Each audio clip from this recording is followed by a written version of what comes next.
Olá! Hoje a gente vai mergulhar a fundo numa das obras mais intensas da literatura portuguesa. Vamos explorar aquela relação super complexa e, por vezes, até assustadora entre a busca pela beleza, a fé e os limites da condição humana. A gente já começa com essa pergunta que é, olha, chocante, mas é o coração da obra. É uma questão que nos joga contra a parede, sabe? Que nos força a encarar os limites da moralidade em nome da arte e, quem sabe, de algo maior, da transcendência. No fundo, essa é a história da obsessão de um artista, uma busca incansável para capturar a agonia divina numa escultura. Não importa o preço a ser pago. E é um ato terrível que acaba borrando completamente a linha entre o que é sagrado e o que é profano. Então, para a gente conseguir entender a profundidade desse poema, a gente precisa dar um passo atrás. Primeiro, vamos conhecer a lenda brutal que inspirou tudo isso. E depois, a poeta genial que olhou para essa história e a transformou completamente. Vamos ver como é que essa união aconteceu. A base de tudo é essa lenda lá de Sevilha, a lenda do chamado Cristo Cachorro. A história é sobre um escultor, Francisco Ruiz Girón, obcecado com um objetivo: esculpir a expressão perfeita de agonia. O modelo dele? Um cigano, conhecido como El Cachorro. E o ato? Bem, o ato é o que choca. Girón assassina o modelo para conseguir capturar o sofrimento real ali nos seus últimos momentos. É um ponto de partida sombrio, mas muito, muito poderoso.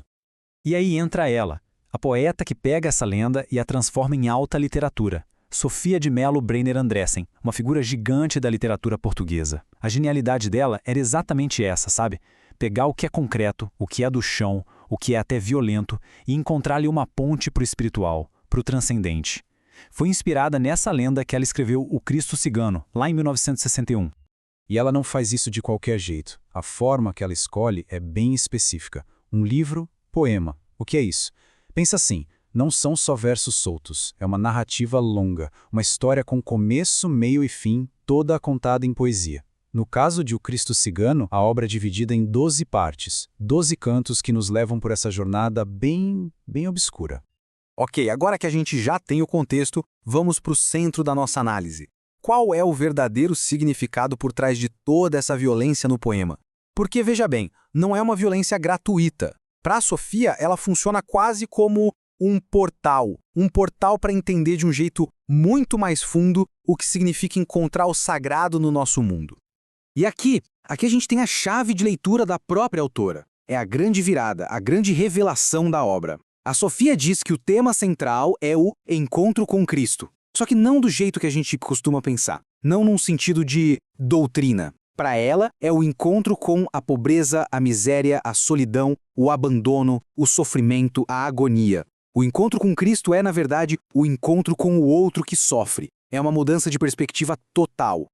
Então, o resultado disso é brutal e revelador. O cigano, que já era uma figura à margem da sociedade, quando é assassinado, ele se transforma. Ele deixa de ser só um homem para virar o símbolo máximo da humanidade excluída, da humanidade que sofre. Ele vira o rosto de todos os abandonados. Ele é a imagem de Cristo, mas aqui, na Terra. Essa comparação, então, mostra bem a revolução que a Sofia está propondo. De um lado, a gente tem aquela ideia do Cristo doutrinário, uma figura de fé, mais religiosa.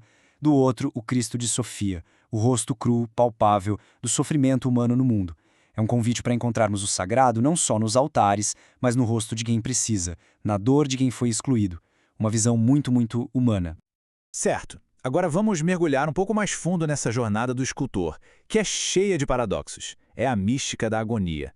Como é que a busca pela arte, pela beleza, pode levar um caminho tão tortuoso a um ato tão terrível e mesmo assim, no final, resultar numa espécie de iluminação? É uma contradição que fascina, não é? O caminho que ele percorre é esse, um caminho paradoxal. Primeiro vem a busca obsessiva pela perfeição estética, é a arte acima de tudo. Depois, o ato que desumaniza, o assassinato, onde o outro vira só um objeto. E aí, o mais chocante, é a partir daí, desse ato vil, que acontece a aparição. O rosto de Cristo se revela. A beleza divina nasce do horror humano. É muito forte. E para construir toda essa tensão, a Sofia usa uma ferramenta muito poderosa, uma estética que lembra o barroco. Ela trabalha o tempo todo com contrastes, com essa dualidade. Pensa só, a luz contra a sombra, o sagrado contra o profano. A luz que vai revelar a perfeição da escultura, mas que nasce da escuridão de um crime. O sagrado que aparece a partir do ato mais profano que existe. É nesse choque de opostos que o mistério da obra se revela. Isso nos leva de volta àquela pergunta que fica martelando na cabeça. Como que a iluminação espiritual pode surgir de um ato tão vil? O poema não dá uma resposta fácil, não. Pelo contrário, ele nos deixa nesse lugar de desconforto, questionando se a transcendência pode, de algum jeito, justificar ou até redimir uma atrocidade dessas.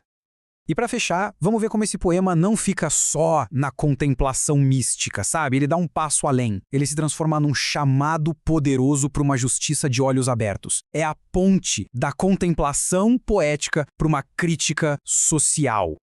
A Sofia propõe aqui um conceito muito interessante, que a gente pode chamar de uma mística de olhos abertos. O que seria isso? Não é aquela busca espiritual que foge do mundo, que se isola. Pelo contrário, é uma espiritualidade que se engaja com o mundo, que encara o sofrimento de frente e transforma a contemplação numa exigência por justiça. É uma fé que age.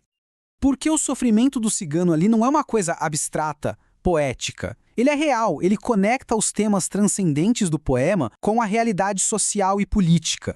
Ele representa a perseguição, a exclusão, a injustiça. Ao colocar o foco nele, a Sofia ancora o poema na realidade e transforma tudo numa crítica sutil, mas muito potente a qualquer sistema que marginaliza e oprime as pessoas.